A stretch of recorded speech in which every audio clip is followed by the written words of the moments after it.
If you had been scientifically trained, Mr. Dubedat, you would know how very seldom an actual case bears out a principle. In medical practice, a man may die when, scientifically speaking, he ought to have lived. I've actually known a man die of a disease from which he was, scientifically speaking, immune. But that does not affect the fundamental truth of science. In just the same way, in moral cases, a man's behavior may be quite harmless and even beneficial when he is morally behaving like a scoundrel. And he may do great harm when he is morally acting on the highest principles. But that does not affect the fundamental truth of morality. And it doesn't affect the criminal law on the subject of bigamy. Oh, bigamy, bigamy, bigamy. What a fascination anything connected with the police has for you all. You moralists. I've proved to you that you were utterly wrong on the moral point. Now, I'm going to show you that you're utterly wrong on the legal point. And I hope it will be a lesson to you not to be so jolly cocksure next time. Rot! You were married already when you married her, and that settles it. Does it? Why can't you think? How do you know she wasn't married already, too? This is beyond everything! She was married to the steward of a liner. He cleared out and left her, and she thought, poor girl, that it was the law if you hadn't heard from your husband for 3 years, you might marry again. So as she was a thoroughly respectable girl and refused to have anything to say to me unless we were married, I went through the ceremony to please her and to preserve her self-respect. Did you tell her you were already married? Of course not. Don't you see that if she had known, she wouldn't have considered herself my wife? You don't seem to understand somehow. You let her risk imprisonment in her ignorance of the law? Well, I could have been had up for it just as much as she. But when a man makes a sacrifice of that sort for a woman, he doesn't go and brag about it to her. At least, not if he's a gentleman. What are we to do with this Daisy? Oh, go and do whatever the devil you please. Put Minnie in prison, put me in prison, kill Jennifer with the disgrace of it all. And then, when you've done all the mischief you can, go to church and feel good about it. Louis sits down pettishly on the old chair at the easel and takes up a sketching block on which he begins to draw. He's got us. He has. But is he to be allowed to defy the criminal law of the land? The criminal law is no use to decent people. It only helps blackguards to blackmail their families. What are we family doctors doing half our time but conspiring with the family solicitor to keep some rascal out of jail and some family out of disgrace? But at least it will punish him. Oh yes, it'll punish him. It'll punish not only him, but everybody connected with him, innocent and guilty alike. It'll throw his board and lodging on our rates and taxes for a couple of years, and then turn him loose on us a more dangerous blackguard than ever. It'll put the girl in prison and ruin her. It'll lay his wife's life waste. You may put the criminal law out of your head once and for all. It's only fit for fools and savages. Would you mind turning your face a little more this way, Sir Patrick? Sir Patrick turns indignantly and glares at him. Oh, that's too much. Put down your foolish pencil, man, and think of your position. You can defy the laws made by men, but there are other laws to reckon with. Do you know that you're going to die?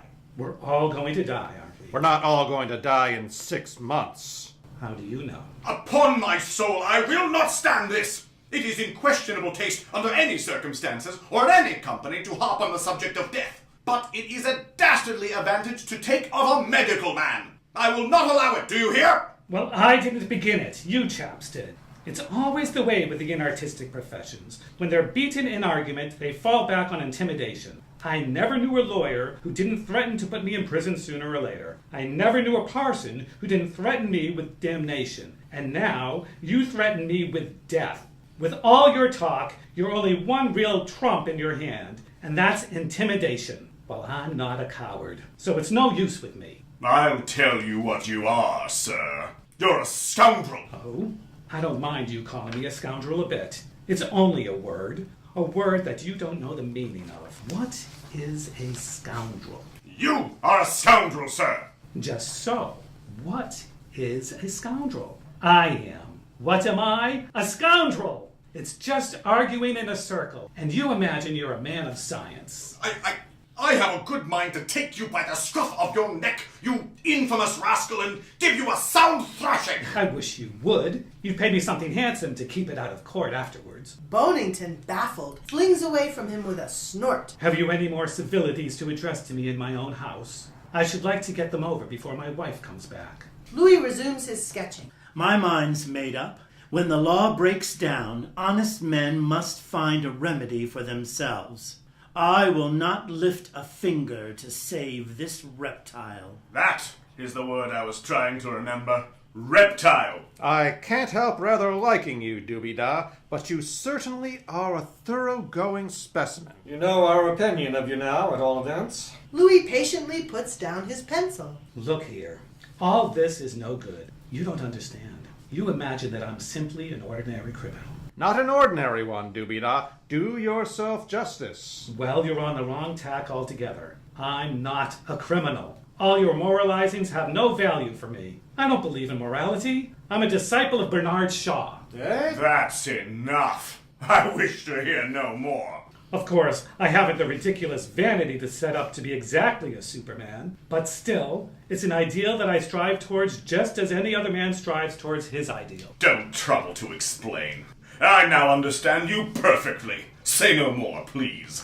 When a man pretends to discuss science, morals, and religion, and then avows himself a follower of a notorious and avowed anti-vaccinationist, there is nothing more to be said. Not, my dear Ridgeon, that I believe in vaccination in the popular sense any more than you do. I needn't tell you that. But there are things that place a man socially, and anti-vaccination is one of them. Bernard Shaw. I never heard of him. He's a Methodist preacher, I suppose? No. He's the most advanced man now living. He isn't anything. I assure you, young man, my father learned the doctrine of deliverance from sin from John Wesley's own lips before you or Mr. Shaw were born.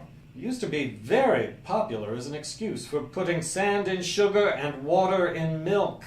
You're a sound Methodist, my lad, only you don't know it. It's an intellectual insult. I don't believe there's such a thing as sin. Well, sir, there are people who don't believe there's such a thing as disease, either. They call themselves Christian Scientists, I believe. They'll just suit your complaint. We can do nothing for you.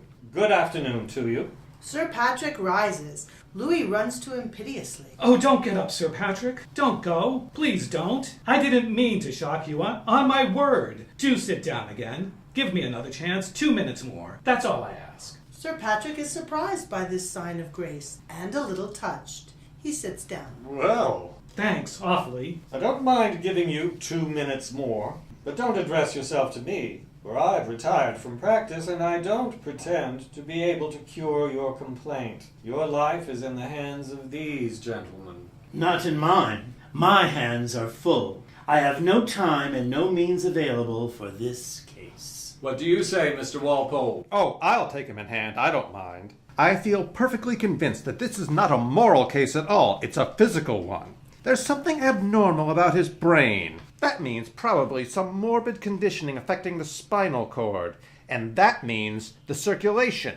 In short, it's clear to me that he's suffering from an obscure form of blood poisoning, which is almost certainly due to an accumulation of ptomaines in the nuciform sac. I'll remove the sac. Do you mean operate on me? No thank you. Never fear, you won't feel anything. You'll be under an anesthetic, of course, and it will be extraordinarily interesting. Oh, well, if it would interest you and if it won't hurt, that's another matter. How much will you give me to let you do it? How much? What do you mean?